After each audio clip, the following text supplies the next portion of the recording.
Did you know that 1 in 10 children globally experience severe neglect? For me, neglect wasn't just a lack of care, it was a constant reminder that I wasn't wanted or valued. But even in my darkest moments, I found hope in the unlikeliest place, a film. Growing up, my favourite movie wasn't what you might expect for a boy. It was Annie. That story gave me something I desperately needed as a child. A glimpse of unconditional love, acceptance and hope. Today, I'm sharing how Annie became my lifeline during those difficult years and what it taught me about resilience. Hi everyone, my name is Mike and welcome back to my channel.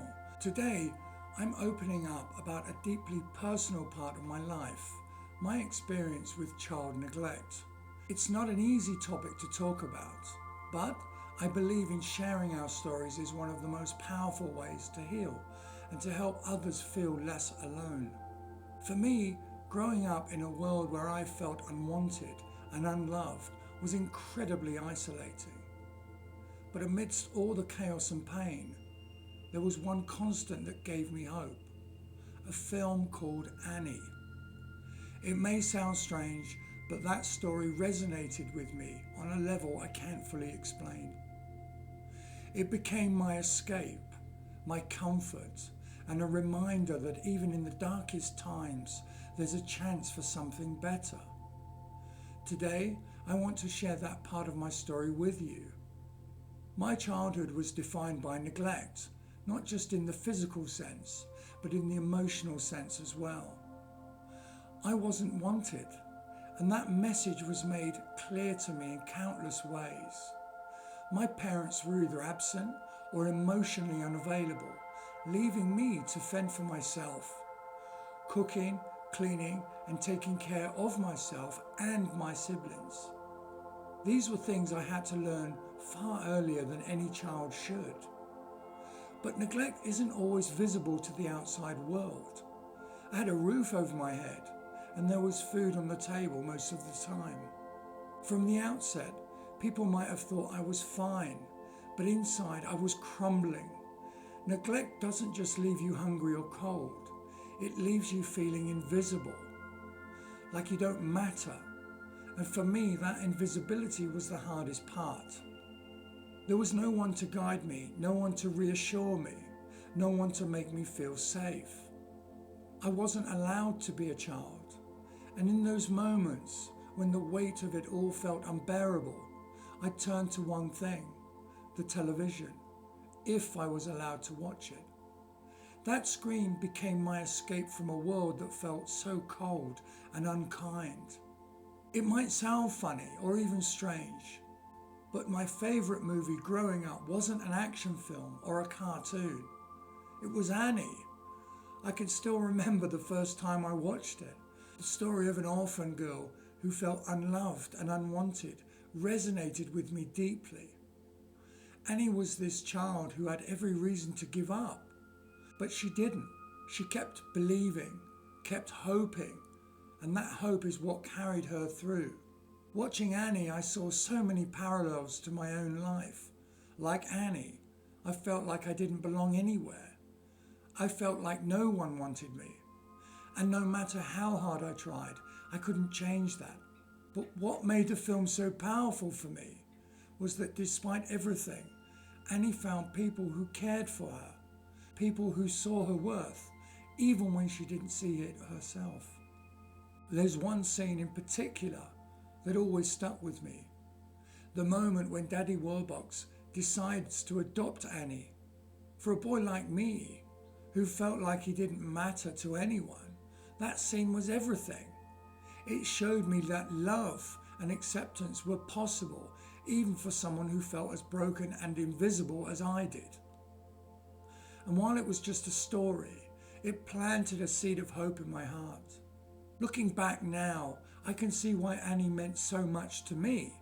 It wasn't just a film, it was a lifeline. It gave me a glimpse of what love could look like, what family could feel like. It gave me hope that even though my circumstances were painful, they didn't have to define my future. There was a moment in my life when I realized that the hope I found in Annie wasn't just fantasy, it was real. I started to believe that I was worthy of love, that I could build a life where I was seen and valued. That realization was a turning point for me. It didn't erase the pain of my childhood, but it gave me the strength to start moving forward.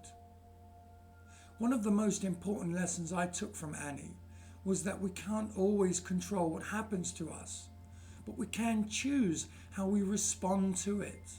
And for me, that response was to hold on to hope, to keep believing that better days were ahead. That hope is what drives me today.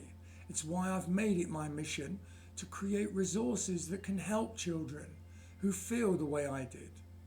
I'm working on a series of books designed to teach children and families how to recognize and address neglect, build emotional resilience, and create safe, supportive environments. These books aren't just about education, they're about giving children the tools to feel seen, heard, and valued. Children can advocate for themselves. That's why it's up to us as adults to step in, to recognize the signs of neglect, and to do something about it before it's too late. My hope is that these resources can help prevent other children from feeling as invisible and unworthy as I did. My story is one of survival, but it's also one of resilience and hope. It's proof that even in the darkest times, there's a way forward. For me, that way forward started with a film, a story that reminded me that love and acceptance were possible, even when I couldn't see it myself. If you've experienced neglect, or felt unseen, or feel unseen, I want you to know this: you are worthy of love, care, and joy. Your story matters, and it's never too late to start building a brighter future for yourself. If my story resonated with you, I'd love to hear from you. Share your thoughts in the comments, or if you're not ready to share publicly, send me a private message. Your story matters, and by sharing it, you could inspire someone else to find their own hope. Don't forget to like this video, subscribe to the channel, and check out my playlist on trauma and recovery. This is just the beginning of our journey together, and I'm so grateful to have you here. Let's break the silence one story at a time.